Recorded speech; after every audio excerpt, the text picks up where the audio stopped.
Hi, I'm Gerard Paul, the pro-life guy.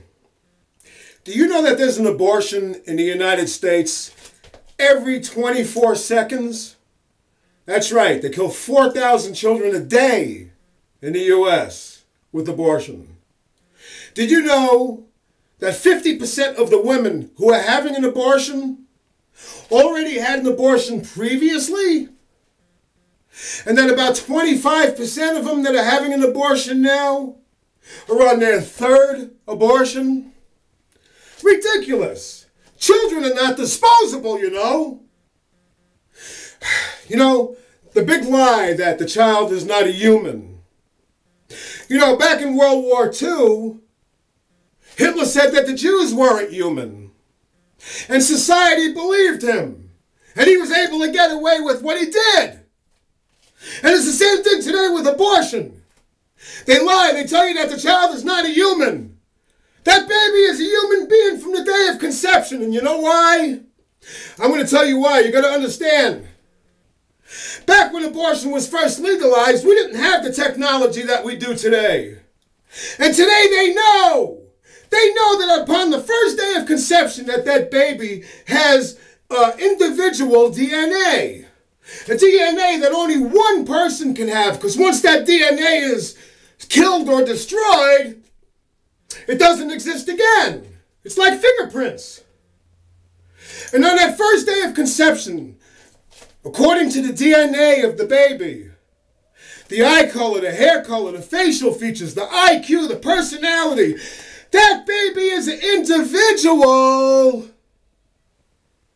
starting the first day of fertilization. But they didn't know that back in 1973 or couldn't prove it. Today they know it, but they're not going to tell you that. The baby is not disposable, okay? It's not disposable. It's not like a disposable razor or a lighter or whatever, or it's not a choice to murder. Don't you get it? I gotta calm down here. Do you know that 7 out of 10 women who have abortions say that they're Christian? Shame on you! Shame on you! If you're a Christian and you've had an abortion.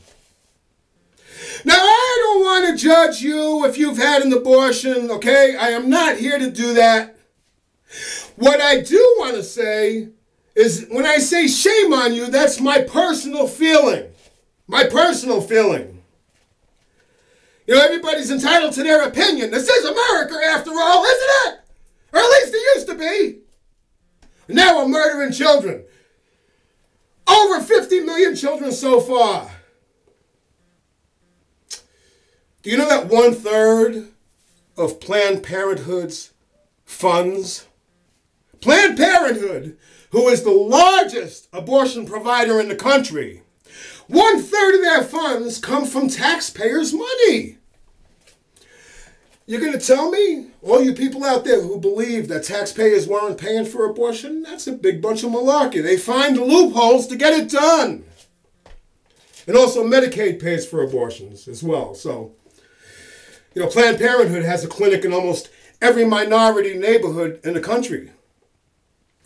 They got 850 clinics for only 50 states. It's kind of overkill, don't you think? They're in it for the money.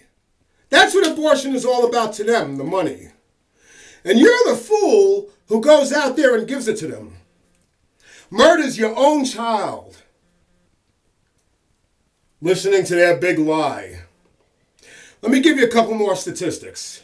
40% don't tell their parents that they've had an abortion. 31% of abortions are paid by Medicaid. 87% of abortions are surgical, and only 13% are medication. So all of you pro-choicers out there who argue with me that today they have other ways, they don't have to use barbaric procedures anymore in order to do an abortion, 87% of them are getting aborted by either sucked out with a vacuum in pieces or they're getting cut up with a knife. The nurse has to sit there and count the body parts to make sure they got the whole baby. Sometimes If they do an abortion, the saltine solution type, the saline solution, which what it does is it burns the baby. It burns that, the body comes out pink and burnt. The baby writhes in pain for hours before it's extracted from the vagina. And then sometimes it comes out alive and the abortion doctor takes it out and throws it in a bucket until it dies. Because he doesn't want to be bothered doing all that paperwork with the government. Having a live aborted baby on his hands. He doesn't want to deal with all of that red tape and that bureaucracy.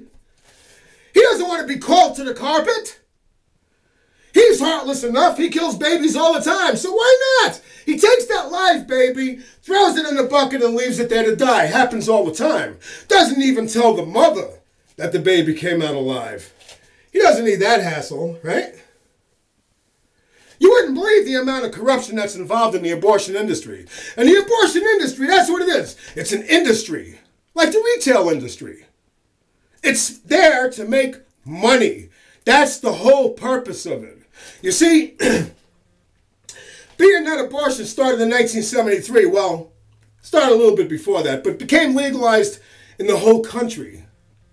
1973. It's going to be 40 years in a couple of years, right? It's become an industry. It employs people. It employs doctors, lawyers, lobbyists, janitors, receptionists, nurses' aides, all kinds of stuff, right? Big buildings built around it. Yeah, it's an industry. They got to keep it going. They can't just let it go now.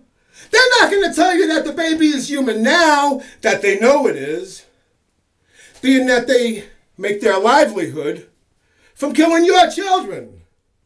You go and you have your baby killed and you paid that abortion doctor to kill your baby. Meanwhile, he's sending his children to the best schools, giving them the best clothing, the best food. He won't kill his own children. No, sir. Never. Anyway, I know I was a little wild today. I'm on a rant. And I just want you to know, I thank you so much for watching my videos. Remember, the baby is not disposable. It is not a thing where you can say, okay, I'm turning it on and I'm turning it off. I can have it and not have it. You're responsible for that baby being in your womb. And I would think that you should take that into consideration and live up to your responsibilities. Anyway, I thank you for watching my video. And like I always say, life is a miracle. Save the babies.